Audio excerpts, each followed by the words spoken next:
Magandang araw muli. Kayo po ba'y naka-work mode na o may holiday hangover pa rin? Hindi balit, narito na naman ang Batang Gapo News TV upang maghatid ng makabuluhang impormasyon at kaganapan sa loob at labas ng ating lungsod na nakalap ng ating mga kasama sa loob ng isang linggo. Ako po si Abigail Gracia Legaspi at narito ang ating headlines.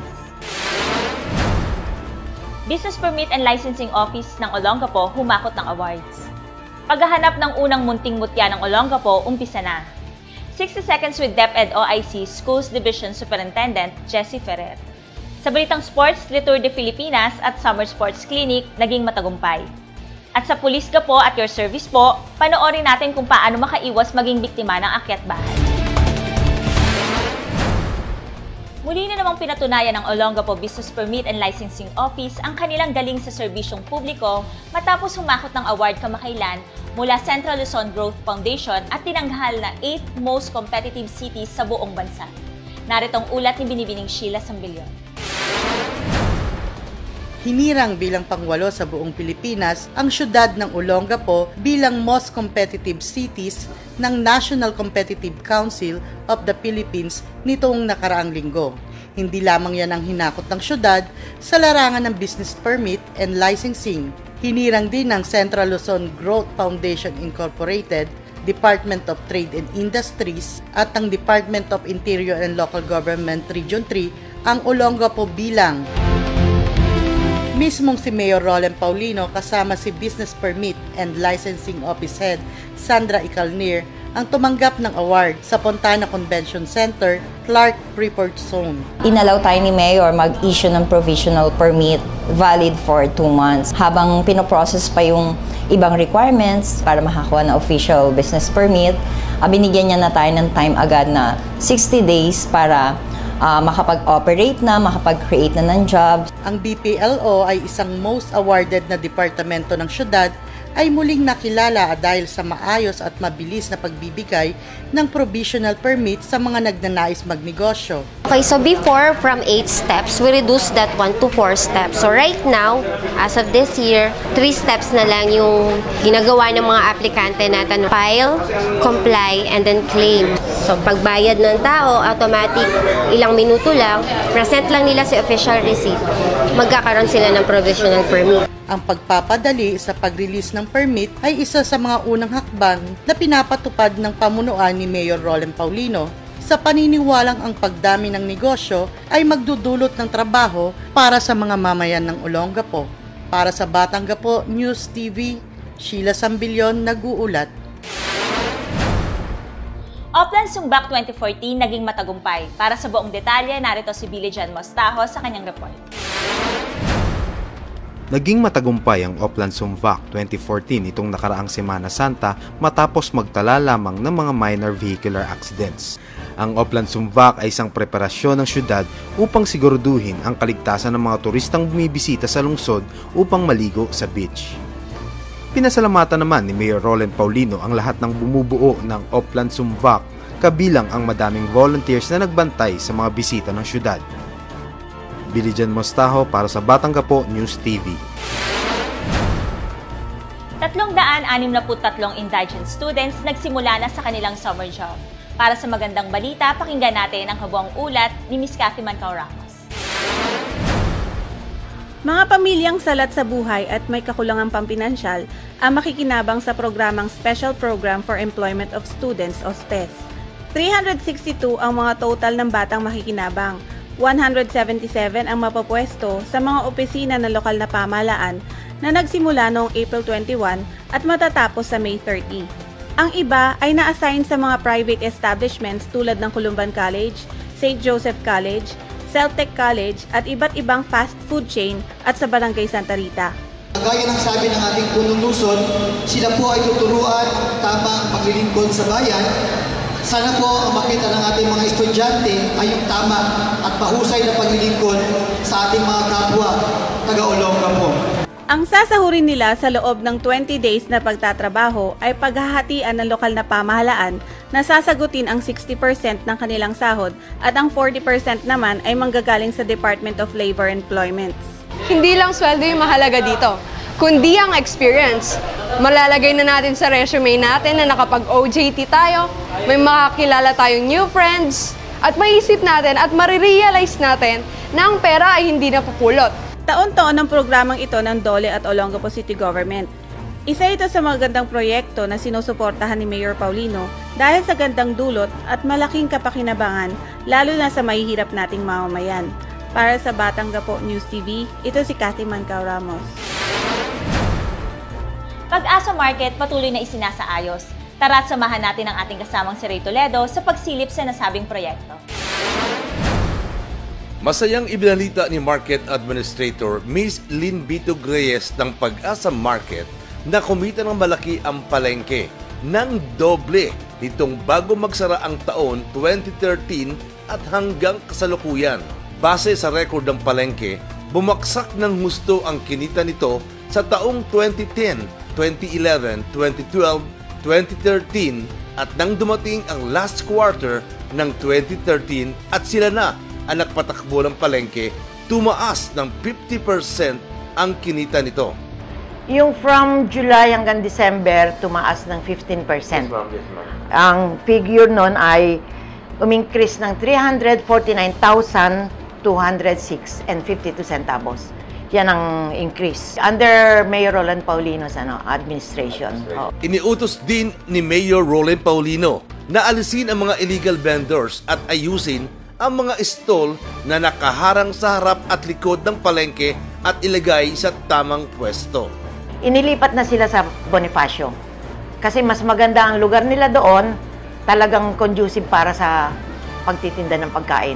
Bukod sa magiging mabili, maganda pa ang location at saka naging malinis, nagkakaisa ang mga food court owner dito. Para sa Batang Gapo News TV, Ray Toledo, nag-uulat.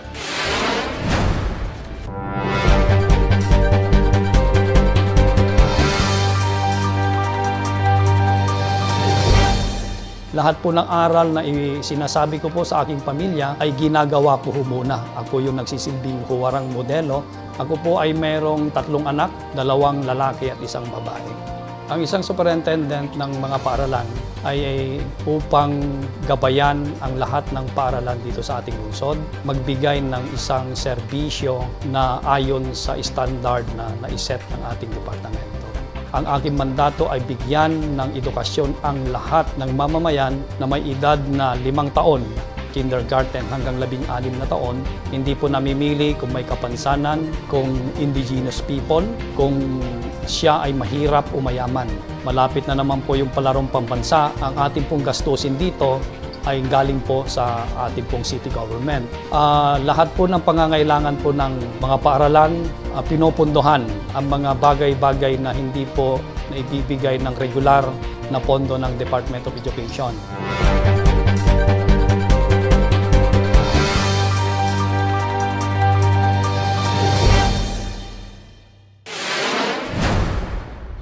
Mayor Roland Paulino at SBMA Director Cynthia Paulino namigay ng tulong sa Barangay Gordon Heights. Pakinggan natin si kasamang Ray Toledo sa detalye ng kanyang report.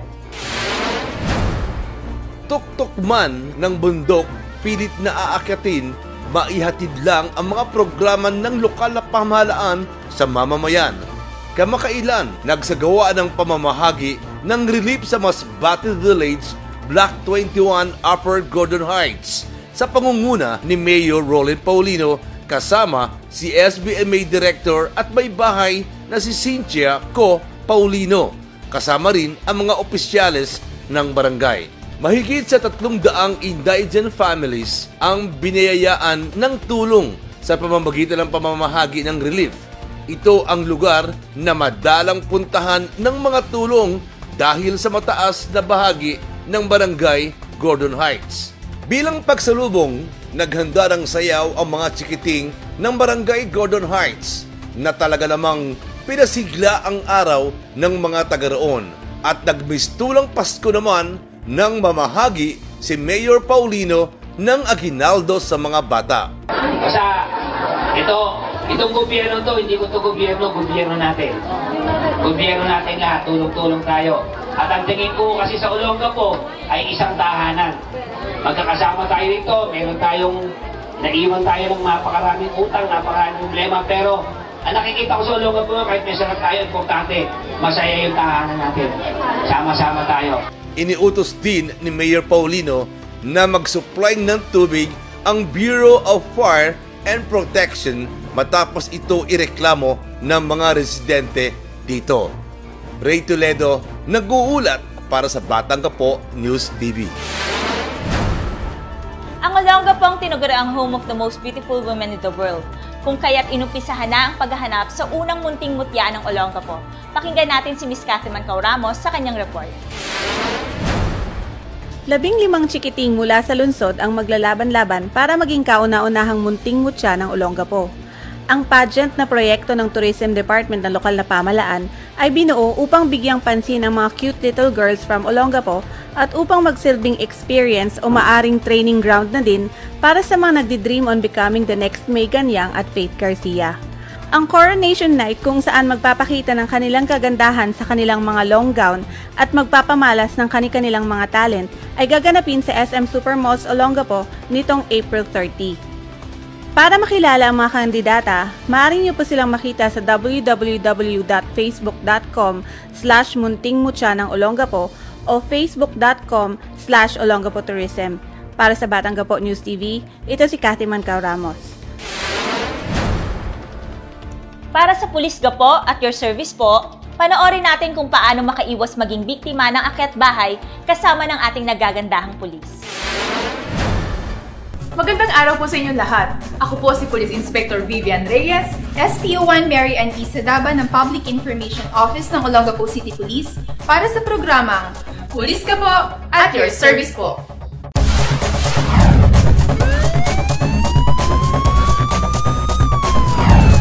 Kaugnay sa aming Transformation Program o Patrol Plan 2030, narito ang crime prevention tips upang makaiwas sa akyat bahay gang. Sila po ay isang grupo na may layuning manloob sa ating tirahan. Ang malooban ay may malaking epekto sa ating kabuhayan at kaligtasan. Ngunit ito ay maaaring mapigilan na magdudulot sa atin ng kaligtasan sa ating tahanan at komunidad. Upang maiwasan maging biktima, narito ang mga dapat gawin. Siguraduhing maayos ang mga lock ng ating mga pinto at bintana. Siguraduhin na ilak ang mga ito kung tayo ay abala sa ating mga gawaing bahay o may pupuntahan at mawawalan ng may katagalan. Huwag iwanan ng susi sa lugar na madaling makita. Mag-iwan ng duplicate sa isang pinagkakatiwalaang kaibigan o kapitbahay. Makabubuting magkaroon ng isang ligtas na lalagyan na pwedeng pagtaguan ng mga mahahalagang gamit o dokumento.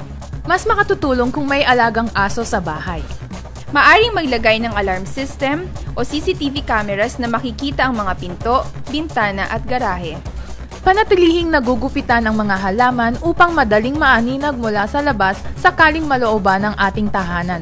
Sirain o gupitin ang mga kartong pinaglagyan ng mga bago at mamahaling gamit bago itapon. Pwede itong magbigay ng kaalaman sa iba kung ano ang meron kayo sa loob ng tahanan. Makiisa sa inyong neighborhood watch. Sa ganitong pamamaraan, makatutulong tayong maiwasan na maging biktima ng akyat bahay gang. Tandaan, ang usaping kaligtasan ay usapin ng bawat mamamayan. Kung kaya't ang kaayusan at katiwasayan ng Olongapo ay nasa kamay ng bawat Batangapo. Alamin ang bawat paraan upang makaiwas sa anumang kapahamakan. Huwag maging biktima. Huli sa aming layuning makapagbigay ng serbisyong makatotohanan, ito po ang Pulis Ka po at your service po.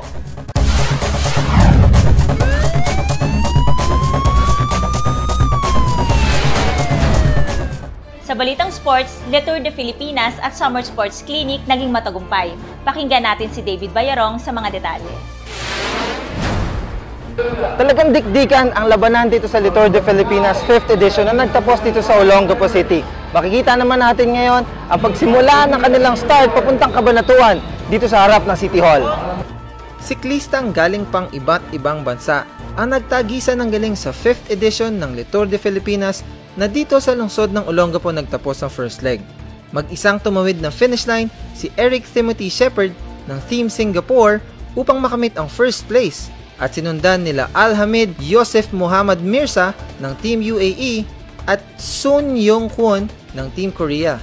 Ang Le Tour de Filipinas na annual professional road bicycle race na ginaganap kada Abril ng taon sa Luzon ay nagsimula pa noong 1955 na dating mas kilala sa tawag na Tour of Luzon, Marlboro Tour, Tour of Calabarzon, Tour Filipinas at Padyak Pinoy. Ang event ay isang 4-leg tour bicycle race na sinasalihan ng iba't ibang mga kalahok mula sa iba't ibang bansa. Rigid training at test in body resistance and stamina ang puhunan ng bawat kalahok upang tumagal ng more than 4 hours pedaling at distance of 160 kilometers under intense heat ng araw. Well, normally we start preparing in about early November. So that's the start of the season for us, and then we start doing sort of easier training then, and then we build it up as we come towards the main competitions which start in February. And then once we do that, it's pretty much just race and then recover. Pinangunahan ni Mayor Roland Paulino ang pag-start ng Tour de Filipinas dito sa Olongapo City. Mula Olongapo, ang mga kalahok ay tutungo sa Cabanatuan, Bayungbong at matatapos sa summer capital ng bansa, ang Baguio City. Matapos ang Tour de Filipinas ay formal na binuksan ni Mr. Alex Laison, Head of City Sports and Youth Development, at ang inyong lingkod, ang First Mayor Roland Paulino Summer Sports Fest.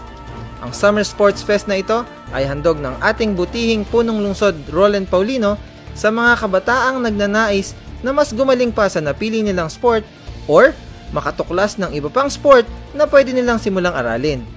Ang Summer Sports Clinic ay libre para sa lahat ng mga kabataang edad 6 years old hanggang 17 years old. Kahit formal lang nagumpisa ang naturang sports clinic, pwede pa ring humabol ang mga kabataan nating gusto pang sumali sa mga naturang laro. Ito ay patunay sa napakalaking suporta ng ating mahal na mayor sa mga kabataan, lalong-lalo na sa larangan ng sport. Para sa Batanggapo News TV, ako si David Bayarong. Para sa ating ulat pang kabuhayan, naritong muli si Michelle Mortel. Latest job openings ba ang hanap mo? Makinig at ito'y ihahatid ko sa inyo. Sa loob man at labas ng ating bansa, tsak na mayroon at mayroong swak para sa inyo. Hatid sa atin ito ng Public Employment Service Office at SBMA Labor Center.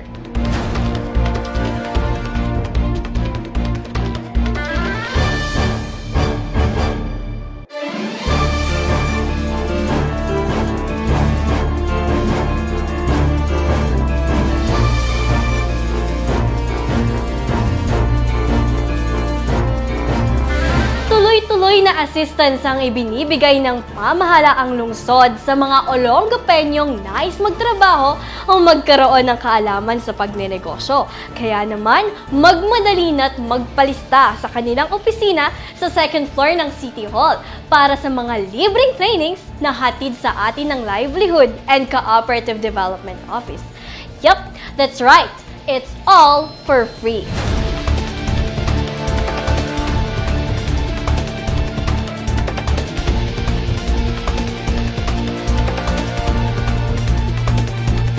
Siguraduhin lamang na magmadali sa pagtungo at pagpapalista sa kanilang opisina dahil mayroon lamang tayong limited slots para sa bawat training course. Para sa ulit mang kabuhayan, ito pong muli si Michelle Mortel. See you again next week!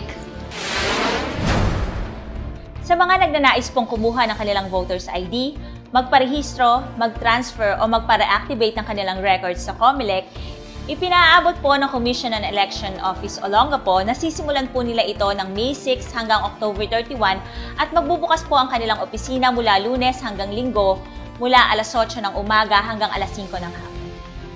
At yan po ang mga pangunahing balita sa nakalipas na isang linggo, hatid sa inyo ng kauna-unahang Digital News TV sa Olongapo at Zambales, ang Batanggapo News TV.